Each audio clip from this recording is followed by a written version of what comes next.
In today's video, we are going to show you how to open a trading account with Tradovate. Let's begin.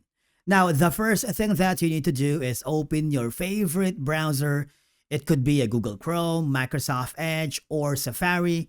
In my case, I am using Mozilla Firefox. In the search bar, type in www.tradovate.com. On the top corner, you may notice that there is an option that says Open an account. I want you to click that button. This will forward you to the sign up page.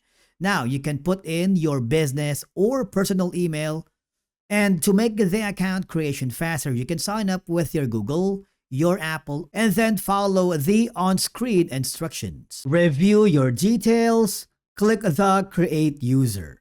Now to get started, click the open account. This will forward you to a new page.